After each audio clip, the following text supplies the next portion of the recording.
그래서 이제 재에 대해서 어떻게 학자들의 이제 견해가 변화해 왔는지 요거를 좀 살펴볼 텐데요.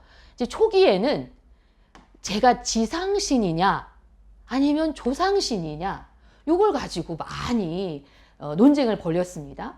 그러니까 지상신이라는 거는 뭐냐면 사람이었던 적이 없는 거죠. 그러니까 원래 어떤 우주의 본질이거나 우주의 중심이거나 인간이 아닌 어떤 추상적 신, 이런 지상신이냐 아니면 이제 조상신이냐, 인간이었고 어떤 큰 업적을 남겼기 때문에 후대의 그 후손들이 이것을 신의 반열로 추앙을 하고 승격시킨 그런 조상신이냐, 이 견해가 굉장히 이제 충돌을 했거든요.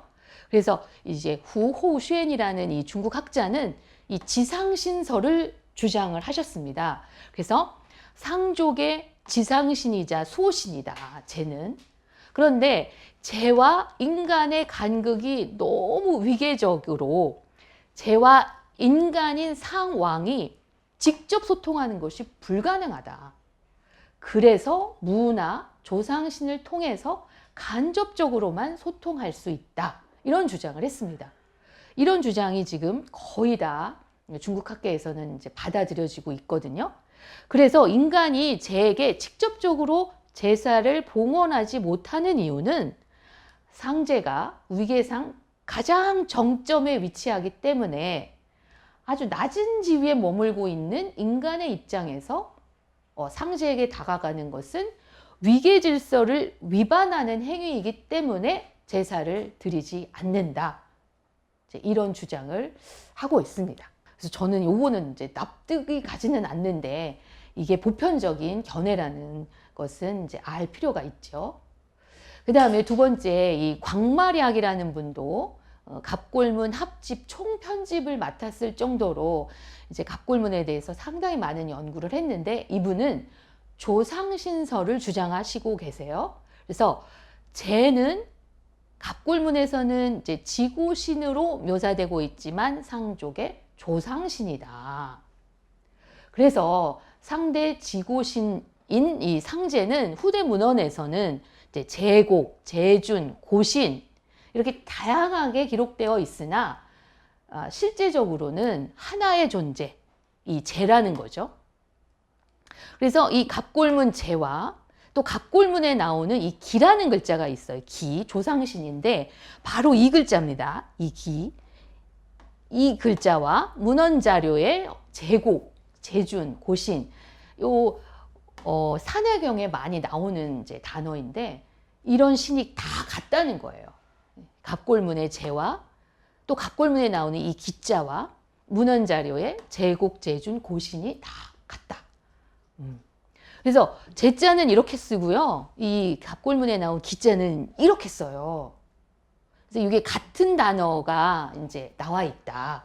이렇게 이제 주장을 하는데 저는 볼 때 이 글자, 이 제자는 굉장히 추상화된 어떤 고도의 관념을 내포하고 있는 이런 추상화된 글자고요. 이 기자는 딱 봐도 이제 상형 문자잖아요. 굉장히 뭐 원숭이 같기도 하고 이제 그런 아주 오래된 신이구나. 이 글자를 썼구나를 알 수 있습니다. 이 글자가 굉장히 많이 나와요. 이제 갑골문에서는 이제 조상신에 대한 제사를 많이 지내고 또 위부터 지내요. 그 원조, 아주 먼 조상부터 지내기 때문에 이 글자가 상당히 많이 나오는데 이 두 글자가 동일한 글자라고 이제 주장을 하시는데 글쎄요. 여기는 좀 의문이 있습니다. 이 글자는 굉장히 추상성을 내포하고 있고 이 글자는 어떤 직물적인 상형 문자죠. 그래서 그런 추상성은 없다. 그래서 어떻게 이런 고도의 추상화된 글자와 직물적인 글자를 같이 볼 수 있을까? 여기에 대해서는 좀 의문입니다. 그리고 이제 중국 학자들의 의견이었다면 이 데이비드 키틀리는 미국의 중국 상고사 학자인데요. 이분은 이렇게 말했어요. 상제와 인간의 거리는 다분히 위계적이고 관료적 성격에 불과하다. 이제 이분은 또 서방인이고 미국인이기 때문에 중국 학자들의 견해에 대해서 이렇게 좀 끌려가지 않고 자기의 견해는 내가 볼 땐 상제와 인간의 거리가 다분히 위계적이고 관료적 성격에 불과하다, 이런 주장을 하셨어요. 저도 이제 갑골문에 이 상제 관련된 그 복사를 많이 봤는데 이런 성격이 많아요. 관료적이고 위계적이고 정치적이고 군사적이고 그런 성격이 강해서 앞에서 말한 이 지상신설, 막 너무너무 높은 최고의 신이라서 제사를 지내지 않는다, 이 견해에 대해서는 조금 의문을 갖고 있습니다. 그래서 여러 가지 지금 학설이 있어서 여러분께서도 한번 어떤 측면이 강하길래 이 상제는 제사를 지내지 않는 걸까? 상제에게 제사를 지내지 않는 걸까? 그런데 왜 그렇게 막강한 영향력을 가지고 있는 걸까? 이 부분에 대해서 한번 생각을 해보셨으면 좋겠습니다. 자, 최근에 이제 이 연구자들은 어떤 의견을 표현하고 있냐면요. 이제 김경일 국내의 갑골문 연구자인데요. 이분께서는 이게 제가 마치 상대 전반에 걸쳐 강력한 절대신의 위치에 있는 것으로 오해하는 견해가 많은데, 이는 갑골문에 명확한 시기 구분 없이 연구를 진행하고 이를 검증 없이 받아들이고 있기 때문이다. 그래서 쟤는 갑골문 2기부터 다 사라진다, 이런 입장을 내셨어요. 그리고 중국의 이 상옥지라는 분, 상대 종교제사, 이 책도 이분이 쓰셨는데, 이분은 어떤 주장을 하셨냐면, 상족의 조상신 제사인 오종주례 제도는 이제 갑골문 2기부터 본격적으로 체계화돼서 상왕조 말기가 되면 오종주례를 제외한 대부분의 제사가 다 철폐된다. 그래서 상왕조는 조상제사가 천신의례보다 확연하게 중시되었다는 것을 알 수 있다. 그래서 이 상옥지 이 학자의 주장은 조상제사가 가장 중시됐고 조상신의 위상이 가장 높다, 이렇게 바라본 거예요. 그러니까 쟤는 오히려 조상신보다 그 위격이 낮다, 이렇게 본 겁니다. 그래서 최근의 경향은 뭐냐면 제의 그런 어떤 신격의 위치가 무종왕 시기에는 굉장히 막강했으나 상후기로 갈수록 조상신의 위상이 더 높아졌다, 이렇게 바라보는 경우가 많습니다.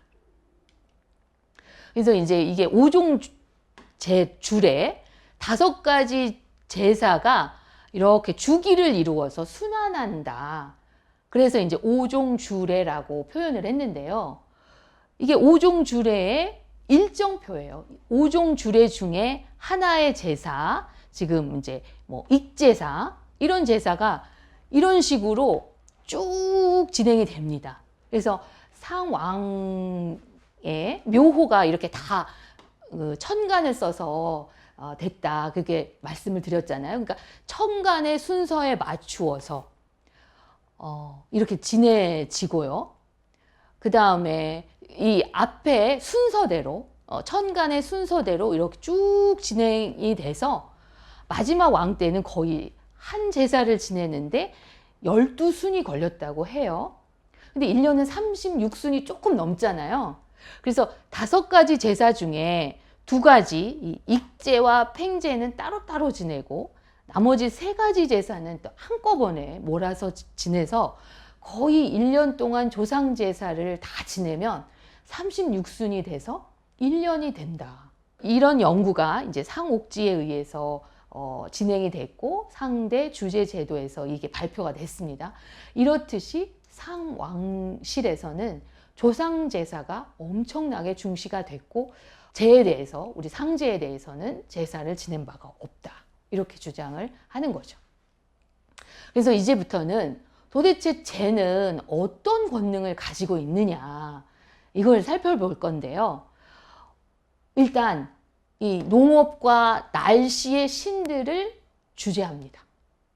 근데 너무나 우리에게 익숙한 풍운뇌우에게 명령을 내리는 존재가 이제 재예요. 상재. 재. 그래서 이 풍자가 이런 새 모양으로 생겼잖아요. 이 글자는 풍이면서, 바람풍이면서 봉황에도 해당이 된다. 봉황도 이 글자를 썼다라고 말씀을 드렸었는데, 이제 이런 풍을 주제하고요. 또 구름 모양이죠. 이제 구름. 그다음에 뇌는 이제 번개, 우레 이런 건데요. 이 뇌자. 이 신에게 명령을 내리는 역할을 우리 재가 하고 있습니다. 그다음에 우는 이제 이렇게도 쓰이고 이렇게도 쓰였는데 이 신을 주제해요. 그래서 제가 이 뇌자를 보면서 이 뇌자는 갑골문의 이제 신자와 거의 유사한데요. 이 동그라미가 있으면 우레 뇌자고 그게 없으면 이제 별신자인데 이 신이 곧 귀신 신이다 이렇게 말을 하고 있습니다. 그래서 이런 풍운뇌우를 주제하는 역할을 하는 것이 재다 이렇게 볼 수가 있습니다. 그래서 구체적으로 이제 하나씩 살펴보면요. 왜냐하면 풍운뇌우 우리에게 굉장히 이제 중요한 곡식, 그러니까 농사를 짓는 측면에서도 중요하지만 또 유목민들한테도 굉장히 중요한데 이 재가 이 풍운뇌우라는 자연신을 주재하는 역할을 한다. 이것을 아주 구체적으로 좀 살펴보도록 하겠습니다. 그래서 이제 갑골문 합집에 만 139편에 보면 이런 문장이 나와요. 이런 갑골편이 나오는데 재령우, 불기정년, 재령우 정년 이런 식으로 글자가 나와요. 재가 비의 신에게 명령을 내려 풍성한 수확을 얻지 못할까요? 재가 비의 신에게 명령을 내려서 풍성한 수확을 얻을까요? 이제 이런 복사가 발견이 됐어요. 그래서 이 글자 재는 비의 신, 비신에게 명령을 내리고 있습니다. 이게 명령하다라는 갑골 자용인데요. 이렇게 재가 비의 신에게 명령하는 문장이 굉장히 많이 나와요. 그럼 조상신은 이런 비의 신에게 명령을 내릴 수 있느냐?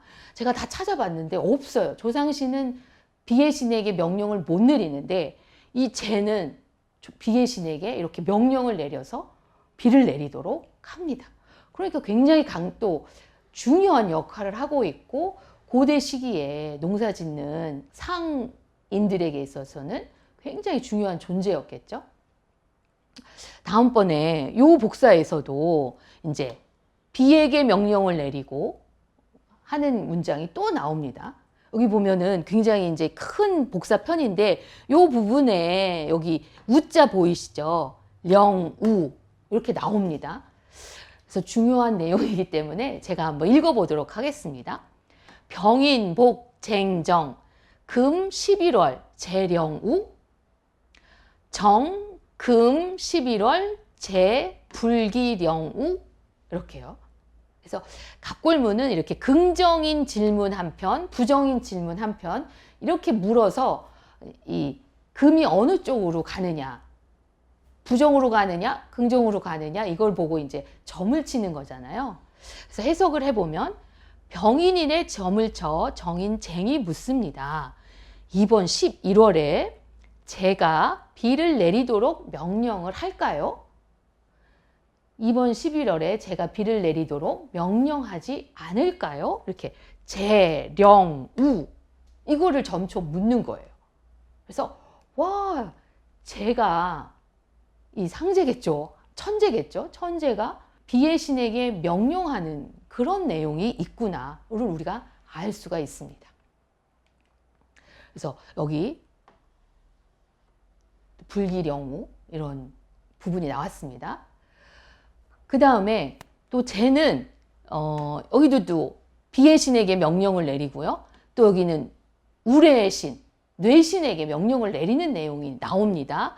합 14129편에 제가 읽어보면 임신복 고정 재령우 정 급 금 2월 뇌 이렇게 해서 임신일에 전복을 하여 정인 고가 묻습니다.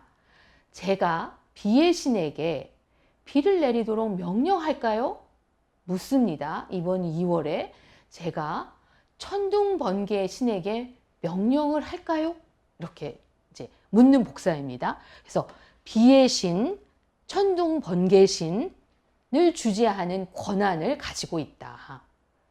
그래서 굉장히 막강한 어떤 천신의 측면을 가지고 있는 것을 알 수가 있습니다. 그래서 이제 큰 복사편에 지금 요 부분에 재령, 우 쪽이 조금 잘렸는데요. 그런 부분이 있고 요 밑에 또 이 번개의 신에게 명령을 내리는 그런 복사편이 발견이 됐습니다. 그래서 비의 신, 우레의 신, 그 다음에 풍신 이런 데 명령을 내리는데 이 부분도 또 이 우레의 신에게 명령을 내리는 복사편도 발견이 됐습니다.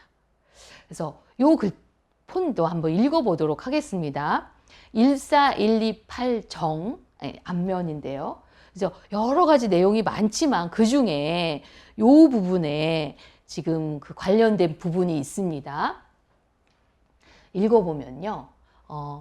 개미복 쟁정 생 1월 제기 홍령뢰 정 생 1월 제 불기 홍령뢰 이렇게 나오거든요. 자, 해석을 해보면 그러니까 개미일에 복을 하여 정인 쟁이 묻습니다. 오는 1월에 제가 우레의 신에게 크게 명령을 내릴까요? 오는 1월에 제가 우레의 신에게 크게 명령을 내리지 않을까요? 이렇게 물었습니다. 그래서 지금 제, 기, 홍, 클 홍자, 령, 뢰. 그래서 우레의 신에게 명령을 내릴 수 있는 어떤 천신적 측면을 이 제가 가지고 있습니다.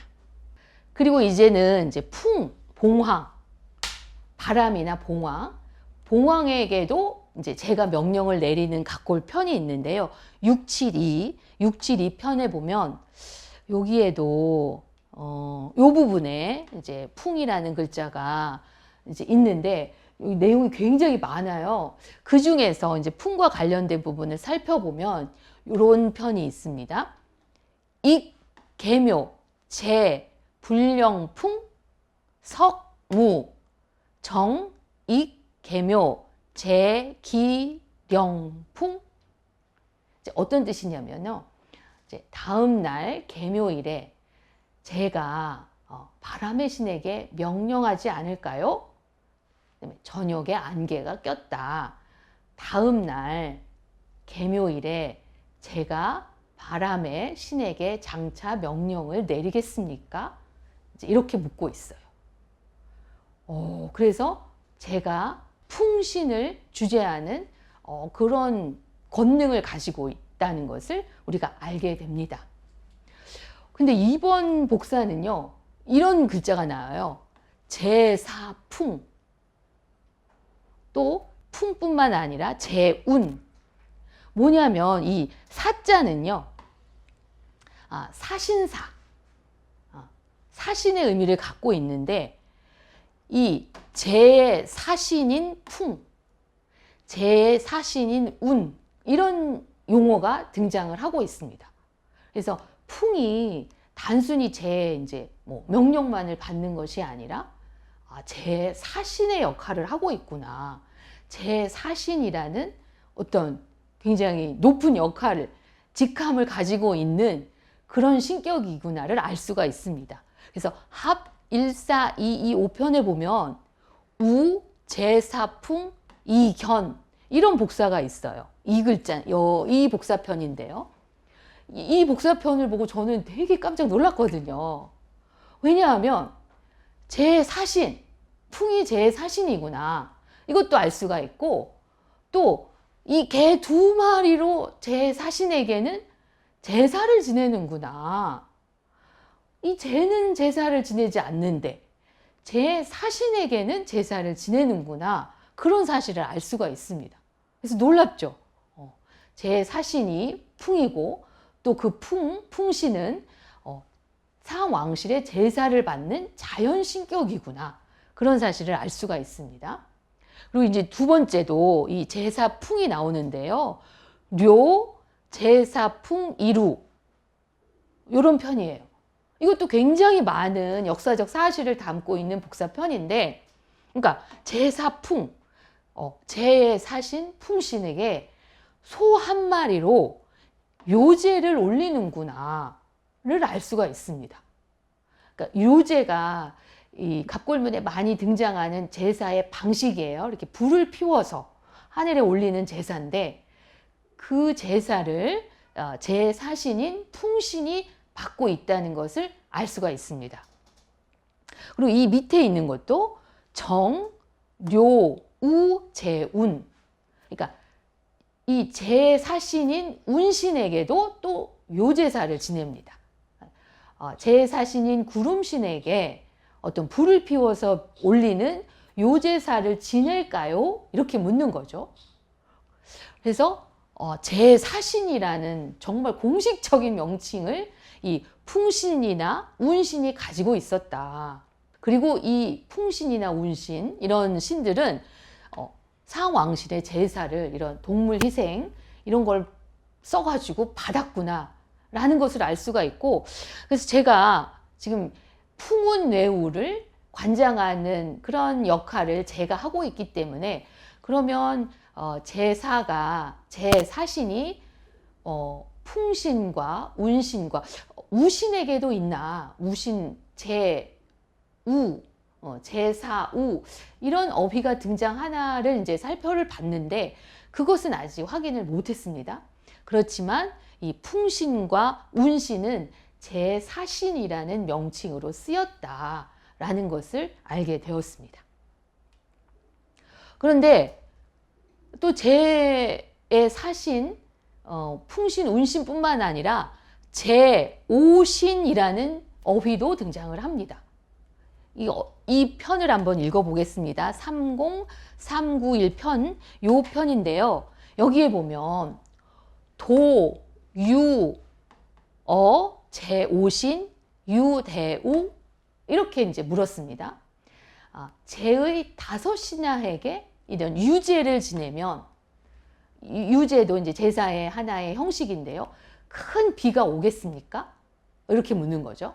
그러니까 제오신이라는 어휘가 등장을 하고 이 신들은 또 제사를 받습니다. 그리고 어떤 비를 내리거나 이런 데 이제 권능이 있는 것 같아요. 그래서 큰 비가 오겠습니까? 이렇게 묻고 있습니다. 그 밑에 있는 복사편 30391편인데요. 왕, 유, 세, 우, 제오신, 정, 유, 무. 아까는 이제 비가 오겠습니까? 여기는 오지 않겠습니까? 이렇게 묻는 거죠.